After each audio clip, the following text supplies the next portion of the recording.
황장수의 컬처팝.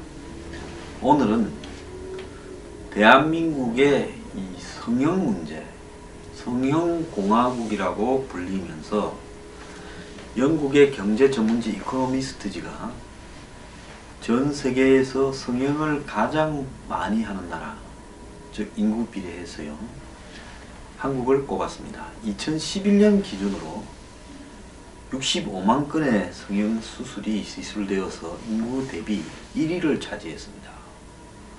어마어마한 나라입니다. 자, 그래서 이 수술 비용을 마련하기 위해서 아르바이트를 하고 부모님 지원을 받고 비상금, 카드 할부, 대출인데요. 아르바이트를 한다는 것이 46.9%로 제일 많고 부모가 돈을 대준다는 게 23.2%입니다. 성형수술을 왜 하느냐? 취업과 자신감, 새로운 도전을 위해서 한다는 겁니다. 참 나라 죽입니다. 자, 그런데 이 성형시장의 규모가 7조 원을 달한다는데요. 근데 이 7조 원이 제가 봤을 때 좀 더 될 거라고 봅니다. 왜?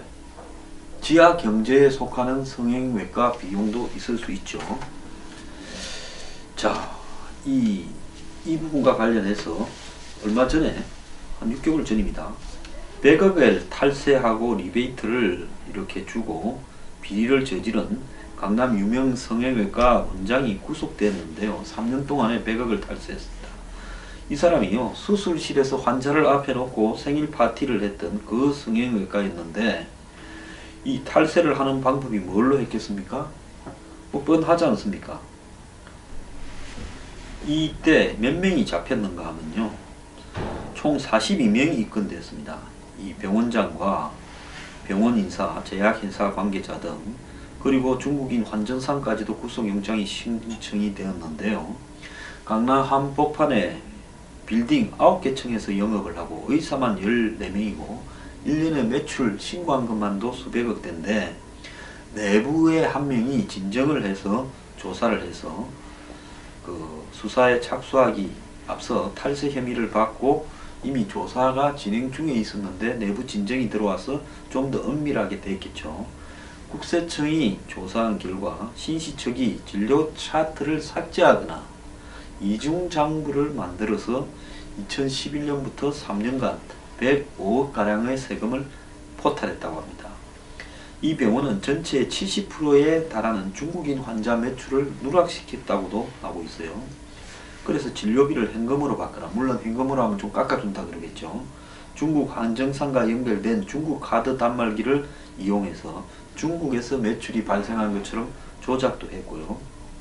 또 신씨는 고액 외국인 환자의 경우 차트 기록을 파기하는 등 외국인 환자 600명의 기록을 빼돌리기도 했다는 겁니다. 신씨는 2014년께 중국 카드 단말기를 이용해서 6개월 동안에 37억의 수익을 올렸다는 겁니다. 환전상 최씨는 이렇게 중국 단말기를 빌려줘가지고 수천만 원의 수익을 올렸고요. 또 수술비 일부를 수수료로 받고 이 병원에 중국인 환자를 데려다준 브로커들도 여러 명이 있었는데 도주를 했고, 이렇게 돈을 벌고도 모자라서 제약회사들로부터 리베이트를 7개 회사에서 5억까지 받았답니다. 이놈은 인간이 아닙니다. 그래서 경찰이 보강수사를 거쳐 입건한 제약회사 관계자가 20명이고 일부는 구속영장이 청구되었습니다. 이 병원은 지난 2014년 말에 의료진이 수술 중에 생일 파티를 하거나 음식을 먹고 환자 마취시켜 놓고 장난을 치면서 인증시약을 했던 미친 병원입니다. 자, 논란이 불거진 직후 이 신 원장은 보도된 기사를 인터넷에 내려달라면서 언론사 대표한테 1,500만 원을 건네는 등 언론사 세 곳에 3천만 원을 건넸습니다. 또 이런 거 뜯어먹는 언론도 정말 더러운 놈들입니다.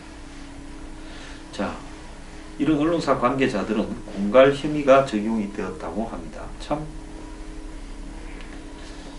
골고루 노는데요.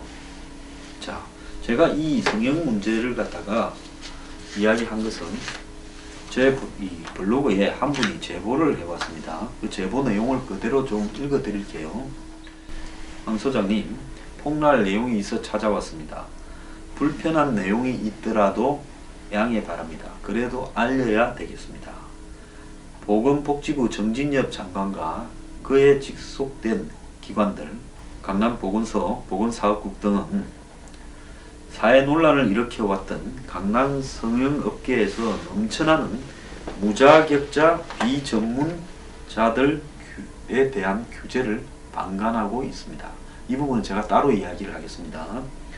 강남 성형업계에서는 의료과실 사망건으로 민원 항의가 수많았을 당시에도 보건복지부 장관과 보건소는 시종일관 모른 채 했습니다.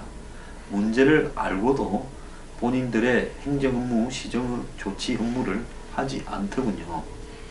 그런데 지금은 직무유기한죄를 임시방편으로 적용해서 대충 수습하면서 자신들의 직속기관을 이용해, 산하기관을 이용해 애꿎은 의료인들만 강압적으로 고통에 빠뜨렸습니다. 아무래도 인간과 생명을 우습게 하는 야만인들 같습니다. 그래서 직접 목격하고 취재한 성형업계의 진실을 밝히겠습니다. 자, 한번 들어보십시오. 깜짝 놀랄만한 일들이 많습니다. 성형업계에서 마취제로 은밀히 쓰이는 프로포폴은 사람 혈관으로 투입되는 동안 실제로 갑자기 감각과 정신을 잃게 합니다. 이런 프로포폴을 병원에서 적정 시간과 적정량을 지키지 않고 환자에게 긴 시간 과다 투약했을 땐 갑자기 사망되기도 합니다. 실제로 무자격자 비전문자들이 의료과실 사망을 끊임없이 저지릅니다. 지금 박 대통령의 7시간에 관련해서 또 그것과 관련 없이도 대통령 성형 의혹이 끊임없이 제기되는 부분에서 성형을 하게 되면 반드시 마취가 수반될 거고, 이 마취가 무자격자나 좀 불법적으로 내지는 사슬로 이루어졌을 경우에 갑자기 사망을 할 가능성이 매우 높답니다. 제가 병원에 가서 수면 내시경을 할 때조차도 거기에 사인을 해서 무슨 문제가 발생했을 때 책임을 묻지 않겠다, 그거 사인하지 않습니까? 가장 심각한 문제는 무섭고 위험한 이물질도 이들이 허락 없이 함부로 쓴다는 겁니다. 환자 신체 일부를 멋대로 뜯어냅니다. 안면 연골, 가슴 갈비뼈는 물론 더욱 충격적인 건 죽은 사람 사체와 죽은 동물뼈로 된 혐오스러운 이물질조차 마구 사용합니다. 그것도 모자라 철심, 악정, 나사 따위의 예리한 이물질을 사람 얼굴, 신체 속에 함부로 갖다 집어넣고 모형을 만듭니다. 그러니까 성형을 하려면 코를 높인다, 뭐 이렇게 함몰된 걸 튀어나오게 한다, 턱을 길게 만든다 하면 깎은 부분도 있을 거고 또 더 붙이는 부분도 있을 거 아닙니까? 이런데 이런 이물질들을 사용해서 붙이고 만들고 한다는 겁니다. 자, 참 끔찍한데요. 당사자들은 영문도 모른 채 썩어 들어가는 피부 괴사로 안면 신체 기능을 잃고 음식 투입 불가, 호흡장애, 수면장애, 심하면 보행장애로 안면 신체 기능 상실자가 됩니다. 사회생활 대인관계도 포기하게 됩니다. 실제로 피해자 수도 적지 않습니다. 이렇게 사회적 약자가 된 의료 피해자들은 의료 가해자들에게 사과와 치료도 받지 못하고 씻을 수 없는 상처를 안고 모든 걸 잃고 쓰러져 있습니다. 그러나 인간 생명을 우습게 알고 사리사욕의 수단점으로 여기는 의료 무법자들은 아직도 활개를 치고 있습니다. 의료사고는 지금도 계속 터지고 있습니다. 인간성도 양심도 영혼도 없는 인간 생명과 건강 안전을 위험에 빠뜨리는 이런 무법자들을 도대체 누가 무더기로 배출해 놨는지, 성형산업 따위를 확대 번창시켜 놨는지 이젠 알고 싶습니다. 이 나라가 만신창이가 된 와중에도 이 자들은 지금도 그 누구와 은밀한 연결고리를 갖길래 무법을 저질러도 박근혜 정부에선 온천 봉쇄만 하고 있는 건지, 이런 수많은 야만인 짓으로 그들이 얻고자 하는 것이 무엇인지 이 진실을 좀 밝혀주십시오. 저도요, 이거 문제 좀 심각하다고 생각을 합니다. 중국 언론에 보도된 내용입니다.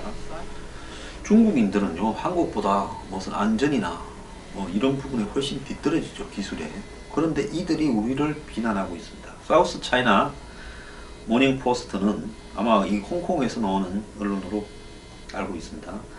많은 사람들이 한국에 부푼 기대를 안고 성형수술을 받으러 떠나지만은 모든 사람이 만족하여 돌아오지 않는다는 제목 하에 한국이 중국의 대표적 성형 관광지로 떠올랐지만은 무분별한 성형수술로 중국 사람들의 피해가 막대하다라고 보도를 하면서 시작된 겁니다.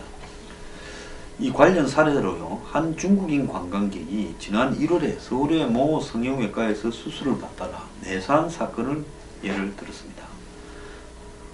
이런 사건으로 중국 온라인과 미디어를 통해 한국 성형수술에 대한 우려와 위험이 퍼지고 있다고 합니다. 현행법에 의하면 한국에서 의사들은 수술을 하는 데 있어서 제약이 없다고 합니다.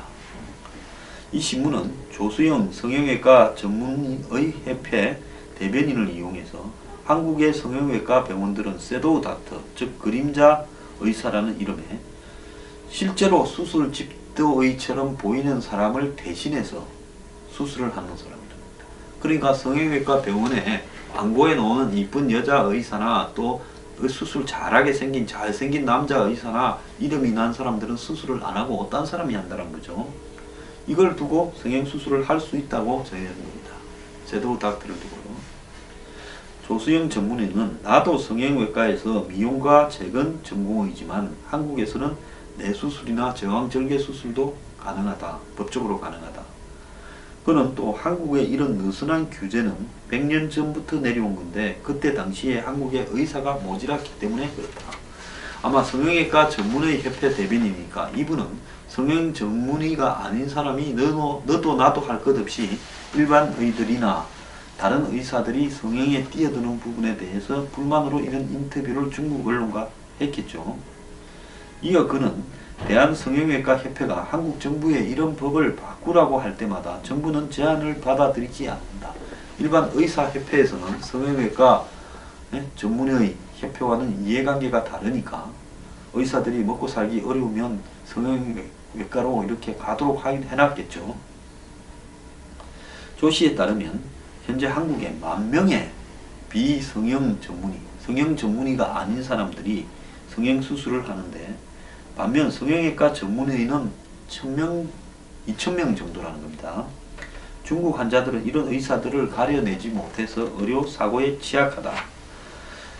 이 의료관광 에이전트 한 명은 이런 비전문의들이 중국에서 성형외과 광고를 해도 한국법에 따르면 불법이 아니다. 우리 정부는 성형외과들의 투명성을 높일 것을 촉구하고 2017년까지 한국 성형업계의 평판을 복구하려고 하고 있다. 뭐 그래봤자 필요 없습니다. 대통령이 성형외과 의사하고 친한데 말하면 뭐 하겠습니까? 최순실도 친하고요.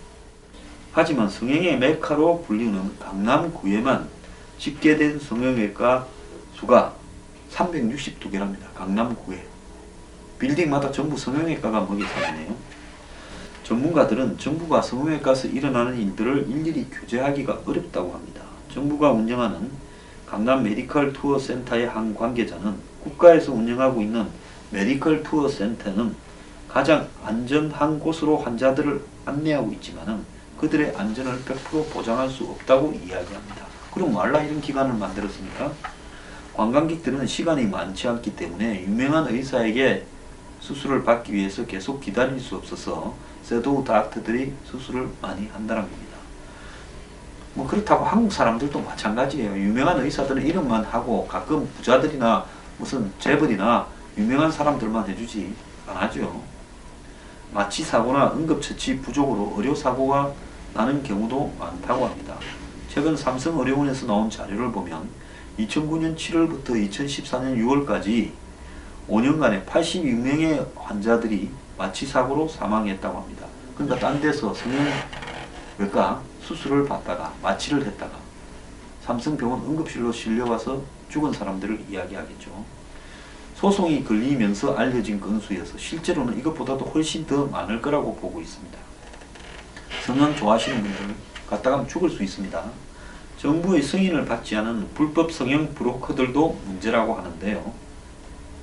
이런 브로커들은 중국에서 환자를 유치해 성형외과로부터 많은 돈을 받고 이렇게 세금은 적게 내고 있다고 신문은 전했습니다. 참 중국에서조차도 망신을 주고 있습니다. 그런데요, 요즘 취업준비생 또 대학 수능 시험을 친 대학 취업준비생 이런 사람들은 성형을 하는 타이밍을 아주 그때처럼이라고 이렇게 생각을 하고 있습니다. 그래서 졸업할 때 돼가면 취업 준비하기 전에 성형을 하고, 고등학교에서 대학 시험 붙고 나면 조금 쉬는 기간에 또 성형을 합니다. 그래서 이들을 유치하기 위해서 성형외과 광고가 대대적으로 벌어지고, 그래서 또 이들이 이벤트로 성형수술 할인한다 라고 이렇게 붙이면서 선착순 어쩌고 저쩌고 하면, 그런데 이런 어떤 행사 뒤에는 쌍계 비지떡이라고 불법 행위가 도사리고 있다는 거죠. 방송이나 신문에 자주 나온 의사를 내세워서 상담을 한 후 막상 수술은 얼굴도 모르는 의사가 대리 수술을 하고, 또 의사면 괜찮은데 의사도 아닌 손기술이 좋은 비의사나 간호원 중에서도 하는 사람들이 있습니다. 쌍꺼풀, 코, 가슴 성형 등 여러 건의 성형을 하면 더 할인해준다 해가지고 한 개만 하러 갔다가 서너 건을 하고 오는 사람도 있습니다. 자, 환자의 안전이 위협받는다는 게 제일 큰 문제인데요. 대형 성형외과 병원이라도 안심을 못한다는 겁니다. 2013년 12월에 고등학교 3학년이 여고생이 갑자기 국내 초대형 성형외과로 보이는 강남의 그랜드 성형외과에서 수능을 마치고 삼척에서 올라와서 쌍꺼풀하고 코 수술을 받던 중에 의식불명에 빠져서 결국 사망을 했습니다. 특히 수험생 환자와 겨울방학이 겹쳐 성형수술 성수기로 불리는 겨울철은 성형피해가 가장 많이 발생하는 시기라고 합니다. 공정거래위원회에 따르면 이 소비자 상담센터에 들어오는 성형외과 관련 상담 중 30%가 12월부터 1, 2월 사이에 집중한다는 겁니다. 상담 내용별로는 합병증, 부작용, 그리고 이 불법으로 이렇게 수술을 하고는 손해배상을 거부하는 이런 부분이라고 합니다. 그리고 또 수술을 예약했다가 취소해도 계약금을 안 돌려주고, 수술 효과를 부풀리거나 비포 애프터라는 가짜 사진을 만들어서 환자를 유인한다는 겁니다. 그래서 성형외과와 관련된 소비자 피해 주의보도 이렇게 발생한다는데요. 자, 피해자들 직접 한번 들어보면 30대 여성인 A씨는 서울 강남 한복판에서 본인의 성형 전후 얼굴 사진이 붙은 피킷을 들고 1인 시위를 합니다. 성형외과가 비포 애프터를 하는 게 아니라 비포는 괜찮았는데 괜히 성형수술을 해서 애프터가 얼굴이 괴물처럼 되었다, 이래서 한다는 겁니다. 한 병원에서 받은 두 번의 안면 윤곽 수술 후유증으로 직장에서도 쫓겨나고 파혼까지 당했다는 겁니다. 자, 그녀는 이 해당 병원이 규모가 크고 이 병원에서 최초로 개발한 수술법을 통해서 수술한다는 걸 보고 왔는데 수술 부작용으로 다 잃어버렸다고 합니다. 지난해 안면 윤곽 수술을 받은 후 식사할 때마다 음식을 질질 흘리고 먹는다는 B씨는 자기 얼굴을 남한테 보여주기 싫어서 가족도 안 만난다는 겁니다. 이미 망가진 얼굴뼈 때문에 재수술도 힘들다고 합니다. 그녀는 수술한 병원에서 자기 얼굴 사진을 포샵을 해서 홍보용으로 쓰고 있는 게 더 괘씸하다는 겁니다. 자, 이 성형에 관심 있는 사람들이 이야기를 주고받는 인터넷 메신저 이 사이트에 보면 이 속에 성형 브로커들이 일반인인 것처럼 해서 들어가가 정보를 주고받으면서 특정 병원으로 미끼를 던져서 유인하고도 한다고 합니다. 자, 이런 성형 광고도 저는 전면적으로 금지시켜야 된다는데요. 이 성형이 두상 수술부터 시작을 해서 보조개 수술부터 어깨 갑바 수술, 남자들 복근 수술도 있고요. 가슴 라인 수술부터 시작을 해서 온갖 수술이 다 있고, 심지어 발가락도 길게 만들어주는 수술도 있다고 합니다. 그래서 20대 초반 대학생, 취업준비생, 결혼을 앞둔 신부 등이 이 몸 전체를 다듬어주는 스타일 성형을 하기도 한다는데요. 그리고 직업별로 이 대학생 새내기를 겨냥한 수술법, 스튜어디스 맞춤 수술, 심지어 연예인 성형은 고양이과 할래, 개과 할래 해서 고양이 스타일, 개 스타일 중에 선택도 하게 한다는 겁니다.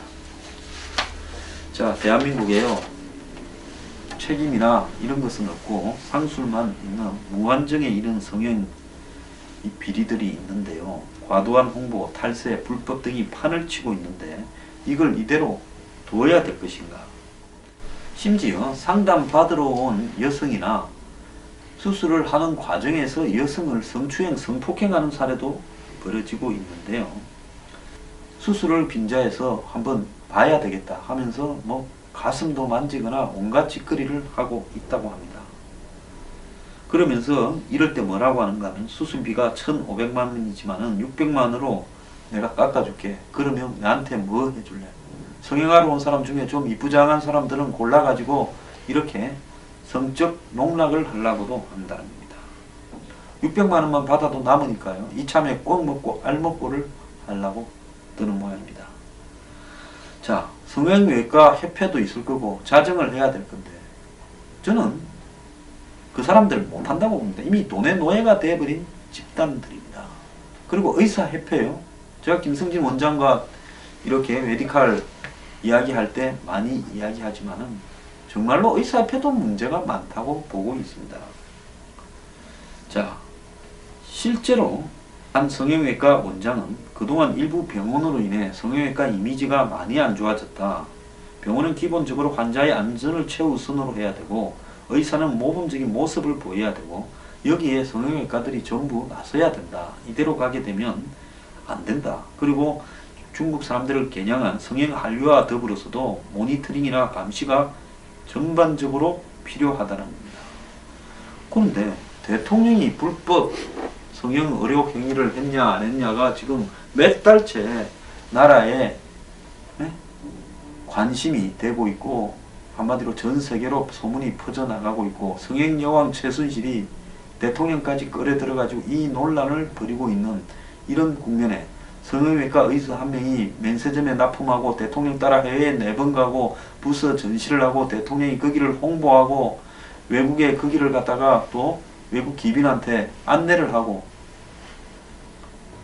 그리고 한밤중에 보안 손님으로 청와대에 들르고 청와대 선물로 채택하고 이러는데 성형외과가 어떻게 자정이 되겠으며 줄기세포가 어떻게 자정이 되겠습니까?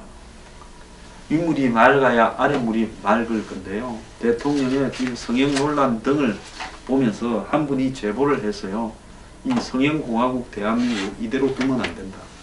다음 정권에 대통령이 되고자 하는 사람은 이 불법 의료행위, 성형 등을 포함한 모든 불법 의료행위와 과도한 의료행위, 의료를 빙자한 사기행위 등을 전반적으로 단속하는 법안을 만들겠다라고 하면서 공약에 넣기 바랍니다.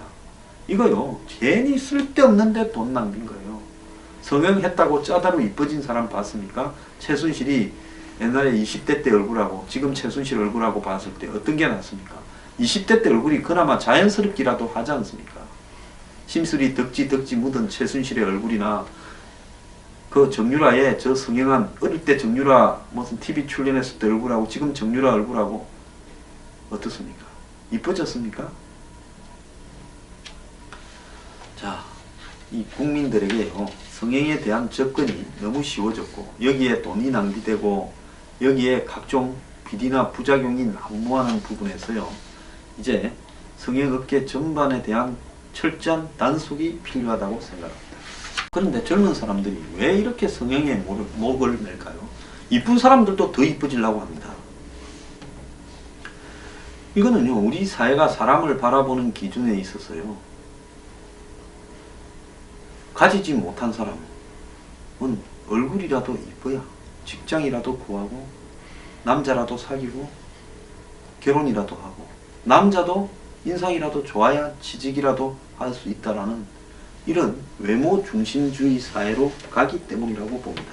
우리 사회에 남자 여자가 잘생겼다는 것은 그것 자체가 마치 경쟁력이고 실제 그렇기도 합니다. 강남에 가면 사람들이 다른 지역, 좀 서민들이 사는 지역보다 훨씬 잘생겼어요. 그것이 유전적인 요인인가? No. 유전적인 요인이 아니라 결혼을 하면서 잘생긴 사람을 골라서 할 수 있는 부분이 있고요. 또 더 나아가서는 의학의 힘을 빌어서 얼굴을 뜯어 고치기 때문에 그럴 능력을 갖춘 사람이 많이 사는 데이기 때문에 또 이쁜 사람이 많이 있는 겁니다. 자, 그러면 사람이라는 것이 원래 확률적으로 잘생기거나 이쁜 사람은 소수일 수밖에 없고 나머지는 다 평범하게 생기거나 좀 못생긴 채 살 수도 있습니다. 그런데 전부가 다 잘생겨야 되고 못생긴 사람은 경쟁력이 없고 도태되고 취업도 안 되고 결혼도 못하고 실업자로 지내야 된다면 이것이 옳은 사회이냐? 이제 차별방지법 속에서 외모차별방지법까지 만들어야 되는 겁니까? 외모로 인해서 직장에서 쫓겨나지 않거나 거부당하지 않을 권리가 있다. 이런 법을 만들어야 되는 겁니까? 정말 황금 만능주의에다가 이제 외모 만능주의 사회로 가는 이 사회가 옳은지 컬처 파업 시간에 한번 고민을 해봤습니다.